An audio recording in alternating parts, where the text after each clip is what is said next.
When a government minister announces a £1 billion infrastructure project on live radio, you'd expect them to know basic details, like where it starts, or ends, or costs. Watch this car crash unfold as Nick Ferrari asks 3 simple questions that expose spectacular ignorance at the highest levels. Watch these 5 minutes of pure political comedy gold that perfectly captures everything wrong with modern politicians, and I'll give my full thoughts at the end of the clip. Quite a substantial part of this £1 billion restructures fund will also go to the Lower Thames crossing, which has been long in planning but not really taken forward. And obviously the congestion around the Dartmouth Tunnel is a real problem for getting lorries moving between the North and the Midlands and the ports in the south-east. Dartford Tunnel, I think. Sorry, I meant Dartford. Excuse me. Dartford Tunnel. It's Dartmouth, that would be one hell of a crossing, that one. It's because I'm obsessed with that part of the world. I meant Dartford, excuse me. I had a very early morning. I know the feeling. Dartford Tunnel. Yes, I'm sure you did too. Just remind listeners where the new crossing is, where it takes off and where it lands. It's... you'll forgive me. I can't recall the exact landing zones. So the crossing that you're talking about, you don't know where it is? Well, it's the Lower Thames crossing, yes, which has been in planning for many, many years, and it is to enable, essentially, people to not have to take the Dartford Tunnel, which yes, is a huge problem, yes, Dartford Tunnel, and it's to enable businesses, lorries, people doing business, but lorries in particular, who are coming from the Midlands and the North to key ports in the south-east. That's what we... It's almost as if you were reading from a piece of paper there, isn't it? you don't actually know where it takes off from or where it lands, do you? You'll forgive me, Nick, but this is part of a broader 10-year infrastructure strategy that we will be launching later this week. And it is vital that we ensure that we improve our infrastructure, which is absolutely central to economic growth across the country and delivering better jobs and better wages for people. I don't want to go on about this, but it is about the 19th word in the press release, the Lower Thames crossing. Let me tell you, Gravesend in Kent, Tilbury in Essex, those are the two towns. Tilbury, it was Tilbury that I couldn't... How much is it going to cost?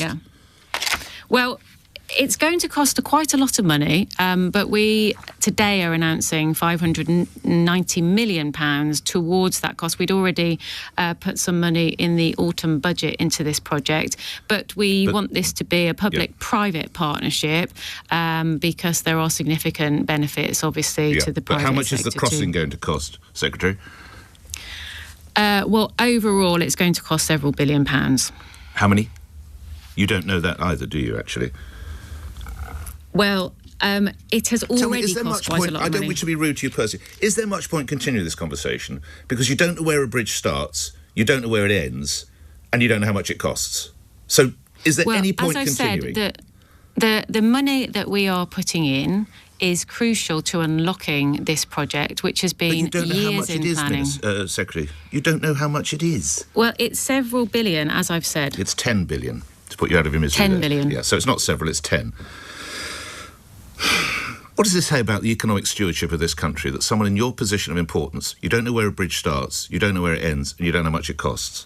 What does that say to you? Well, I'm here to talk about the broader infrastructure plan as well that we will be launching later this week. Well, for the benefit of my listeners, I will continue. When will the Hammersmith Bridge problem be resolved?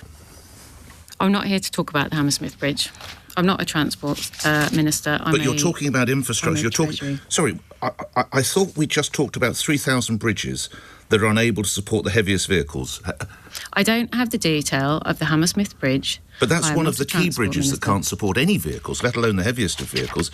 So clearly that must figure in this.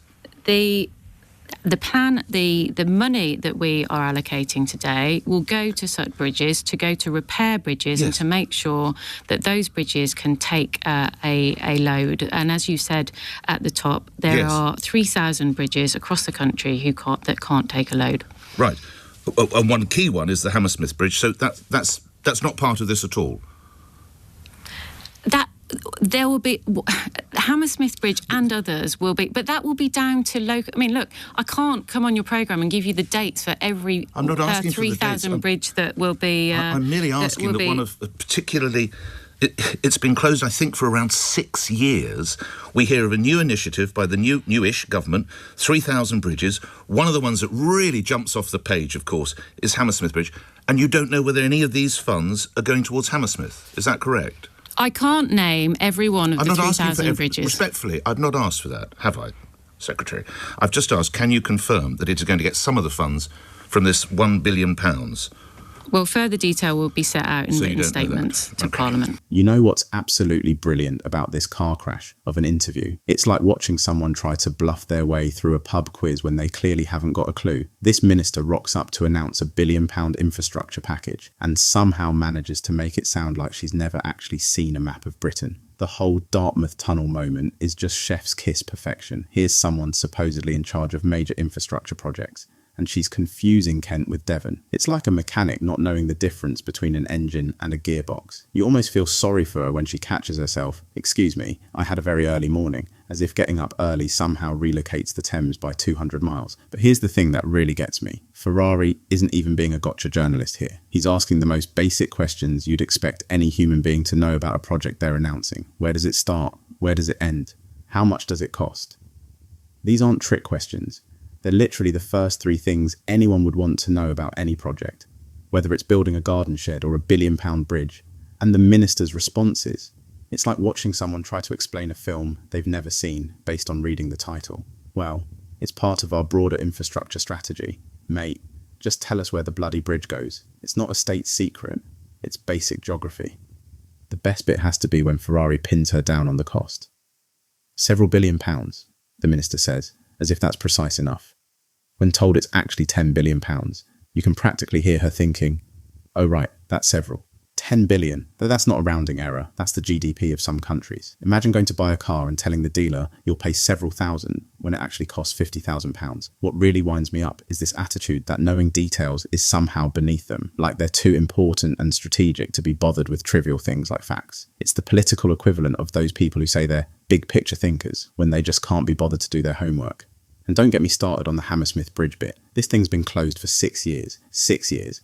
And when asked if it might get some of this infrastructure money, the minister basically shrugs and says it's not her department. The whole thing perfectly captures this weird, modern phenomenon where politicians seem to think governing is just about making announcements rather than actually knowing what you're talking about. They've turned running the country into performance art, where the important thing is looking like you're doing something rather than actually doing it. You've got to hand it to Ferrari though. He doesn't need to shout or get aggressive. He just keeps asking perfectly reasonable questions and lets the minister tie herself in knots. It's like watching someone slowly realise they've turned up to the wrong exam. Absolutely brutal and absolutely deserved. Drop a comment down below. I'd love to get your thoughts on this car crash.